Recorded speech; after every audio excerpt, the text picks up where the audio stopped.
There's a version of retirement most people picture. You stop working, the paychecks stop, and slowly, steadily, your savings start shrinking. It feels almost automatic, right? You spend down what you built. That's actually not what the data shows. A study tracking retirees over 2 decades found that a significant portion of them, people who left the workforce in their mid-60s, ended up with more money 10 years later than when they retired. Not because they went back to work. Not because they made some brilliant investment call. Their net worth just grew, quietly, while they were living their lives.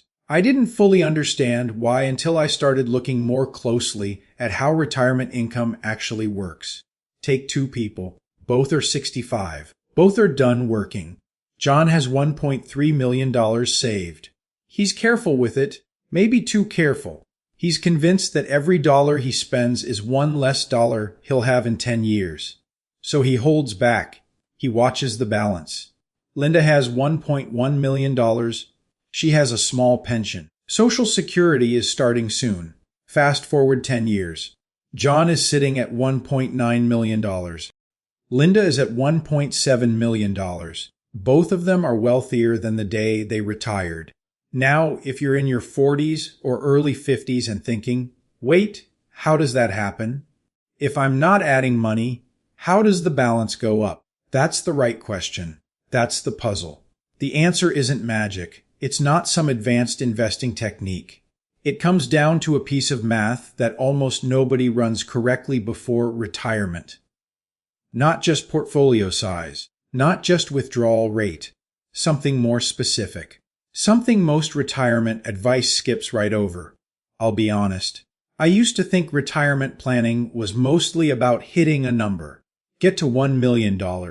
Get to $2 million. Then figure out the rest. I think a lot of people are still planning that way. But the number that actually determines whether retirement works isn't the portfolio balance.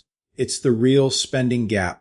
The difference between what you actually need to cover after Social Security, after taxes shift, after the costs that disappear when you stop working, and what your savings actually need to provide. That gap is usually smaller than people think. And when it's smaller than expected, some things start to make a lot more sense. Like why some people's net worth keeps climbing even when they're not earning a paycheck. Before we get to how to calculate your own gap, we need to understand why this happens at all. Why do so many people come out ahead in retirement when everything in our gut says the opposite should happen? What's happening here is fairly simple once you break it apart. When you retire, 3 things shift at the same time, and most people only account for one of them, if that. The first shift is that your spending often drops, not because you're cutting back.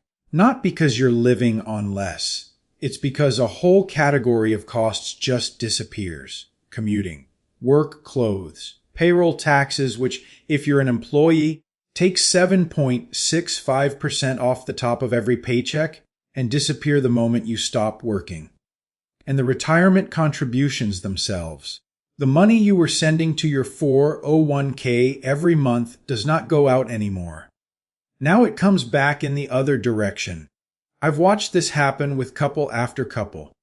Before retirement, they're spending $85,000 a year. After retirement, same lifestyle, same house, same vacations, it drops to $62,000. It was not sacrifice. A lot of the work-related costs were just gone. Run the math on that for a second. If your spending falls from $80,000 to $60,000 a year, your portfolio does not need to cover $80,000 anymore. It needs to cover $60,000. That is a 25% smaller income gap before you've accounted for anything else. The second shift is that guaranteed income shows up. Social Security kicks in, and this surprises more people than it should. The average retired worker benefit in 2026 is around $2,071 per month. For a couple where both spouses worked, that can mean $40,000 to $50,000 a year in income. And that income does not come from the portfolio, does not move with the market, and does not stop. So if your household needs $70,000 to live comfortably, and Social Security is covering $42,000 of it, your portfolio only needs to generate $28,000. Not $70,000, just $28,000. That is the number that really matters. That is the gap. The third shift is that your taxes change. When you're working, you're paying federal income tax, state income tax, and payroll taxes. When you retire, payroll taxes disappear entirely. Your taxable income usually drops, sometimes by a lot. Capital gains can also get different treatment. IRS data shows that most retirees end up in the 12% bracket or lower. That is a meaningful shift from the 22% or 24% bracket many people were in during their peak earning years. In practical terms, that means the money coming out of your portfolio may not cost as much in taxes as you expect, which makes the gap smaller again. So far, the picture looks fairly manageable, and for a lot of people, it is. But this is where a lot of retirement content stops. And this is where people start getting an incomplete picture. Because there are 3 leaks that usually do not show up in the optimistic version of this story. The first one is healthcare escalation. Medicare starts at 65, but it is not free. Premiums, deductibles, and supplemental coverage add up. A retired couple can realistically spend $7,000 to $10,000 per year on healthcare costs, and that number tends to climb with age. That is a real line item many pre-retirement budgets do not fully account for. The second one is IRMAA. If your income in retirement crosses certain thresholds, which can happen when required minimum distributions, Social Security, and investment income stack on top of each other, Medicare adds a surcharge. In 2026, that starts around $106,000 for individuals. A lot of retirees do not see it coming because the income calculation uses a 2-year look-back. So the surprise shows up later based on what you earned 2 years earlier. The third one is the widow penalty. When one spouse passes away, the household often goes from 2 Social Security incomes to 1. But the surviving spouse also gets pushed into single-filer tax brackets. Same system, less room. A couple pulling in $80,000 in retirement might pay 1 tax bill. A widow pulling in $55,000 might end up with a similar one, sometimes more in effective rate terms. These are not edge cases. They show up often enough that they need to be part of the picture. If retirement math feels confusing, that makes sense. You are not missing something obvious. There are a lot of moving parts here, and they interact in ways most people never had explained clearly. The point is not to scare you out of retiring. It is to get the picture right. Because the real question is not, do I have enough saved? The real question is this. After all these income flows, after the tax shifts, after healthcare gets factored in, what is the actual gap your portfolio needs to cover?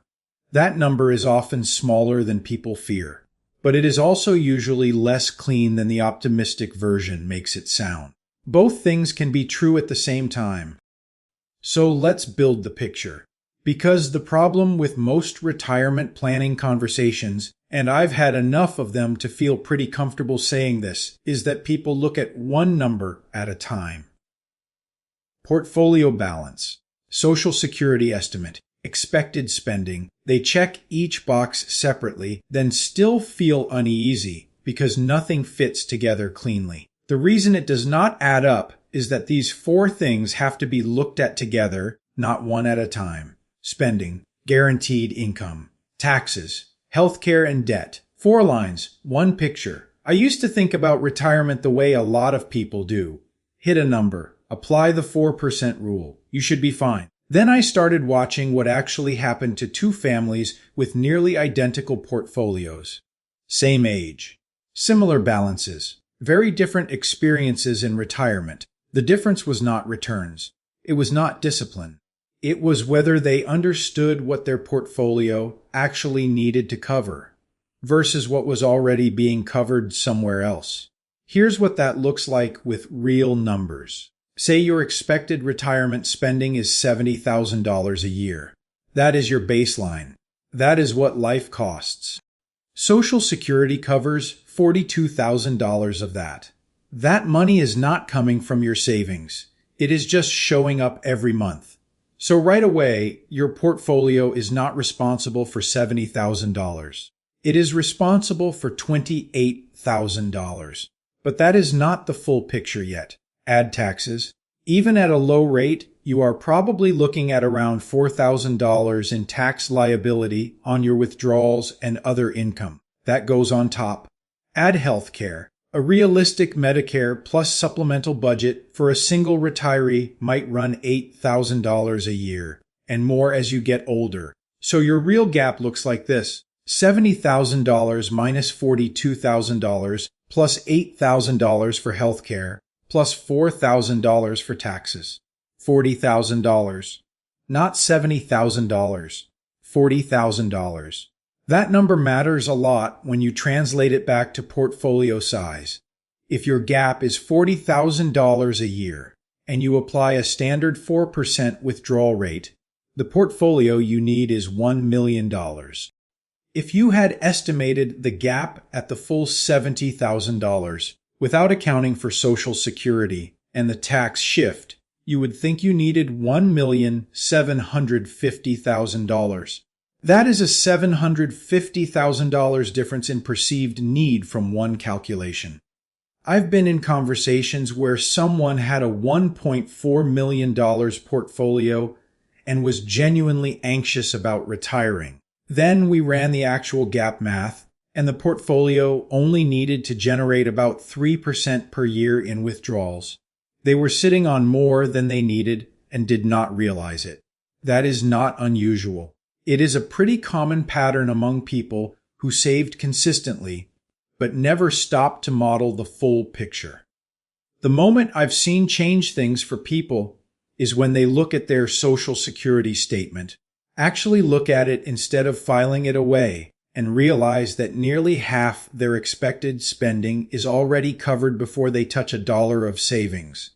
That realization does not make retirement effortless, but it does shift the conversation.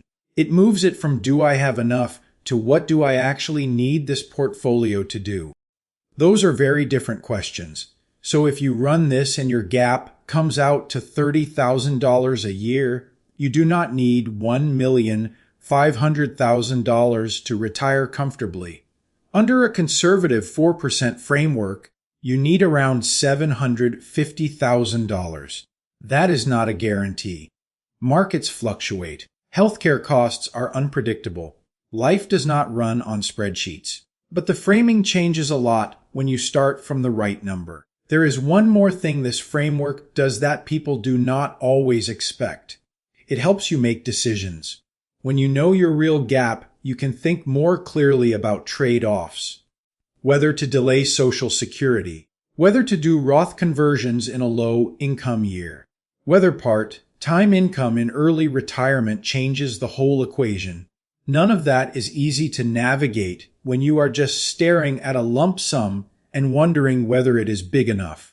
But once you know the gap, the actual specific number your savings need to cover, the rest of the planning gets a lot more concrete.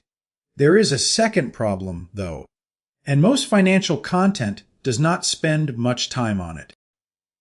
Even when people run the numbers, and even when the gap turns out to be manageable, a lot of them still cannot bring themselves to spend. This is the part a lot of people are not really prepared for. You spend 20 or 30 years in accumulation mode. Over time, your financial instincts all start pointing in one direction.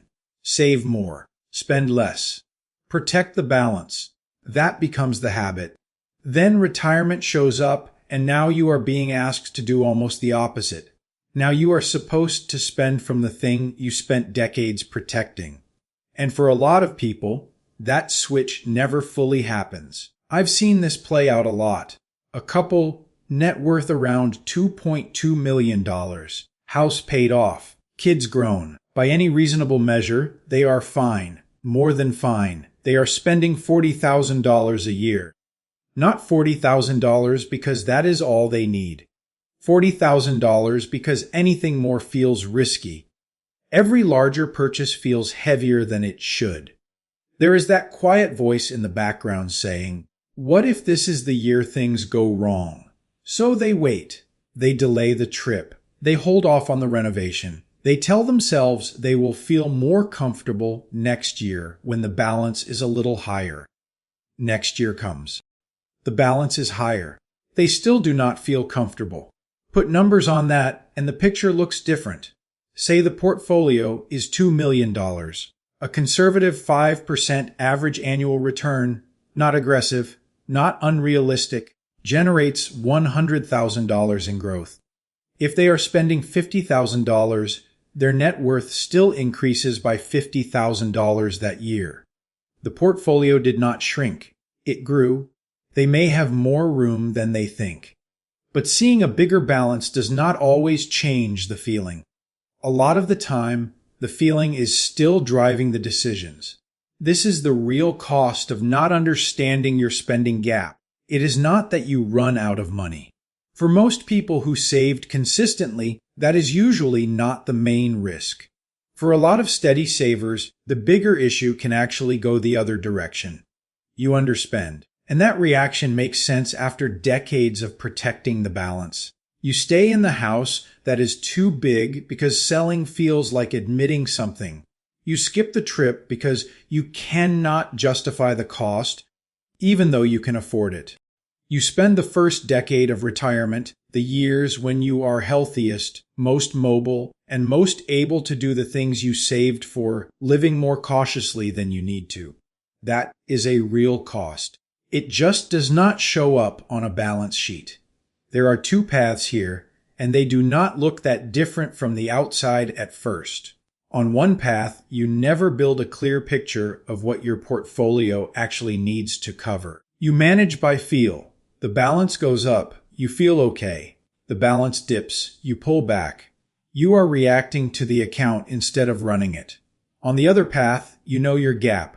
You know your income layers. You have thought through the tax picture. So when the market has a rough quarter, you are not in crisis mode because you know your spending is covered and you know what the portfolio is actually there to do. The difference in net worth between those two paths, 10 years out, might not be enormous. The lived difference can be pretty big. 10 years of retirement can look very different depending on one thing. Not portfolio size. Not market timing, whether you understand the mechanics of your own retirement income. Because the people who do better are usually not the ones with perfect instincts. They are the ones who stop managing by anxiety and start managing by structure. If you are somewhere in your mid-40s to mid-50s right now, this is the window that matters. Not because you are running out of time, but because there are 3 specific levers you can still move. And they affect a lot of what comes after. Someone left a comment not long ago that stayed with me. I have $900,000 saved and I still do not know if I can retire. And that is not an unusual feeling. It is one of the most common things people say when they are 5 to 10 years out. The number feels real. The confidence does not. For a lot of people, the gap between having enough and knowing they have enough is more of an information problem than a savings problem. So if you want a clearer picture, start with these 3 things. Step 1, calculate your real spending gap. Not just your portfolio size, not just your Social Security estimate. What matters is the gap between them. Take what you expect to spend in retirement. Be honest. Include travel, healthcare reserves, and the irregular stuff. Then subtract your guaranteed income sources. Social Security, pension if you have one, any annuity income. What is left is what your portfolio actually needs to cover. If your expected spending is $72,000 and your guaranteed income is $38,000, your gap is $34,000 a year. At a 4% withdrawal rate, you need $850,000 in savings, not $1.8 million. Most people have never run that specific number. They have thought about their balance. They have not thought about their gap. If you never run this number, one of two things usually happens. You either squeeze your working years too hard, or you stay overly cautious later, even when you do not need to. Step 2. Build your income in layers. It helps to stop thinking of retirement income as one big pile of money. The first tier is guaranteed. Social Security, pension, anything that shows up regardless of what the market does.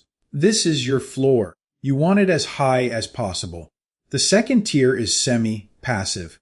Dividends, interest income, maybe a small rental or part-time income in early retirement. This is your buffer. If this layer is generating $30,000 a year, that is $30,000 your portfolio does not need to liquidate.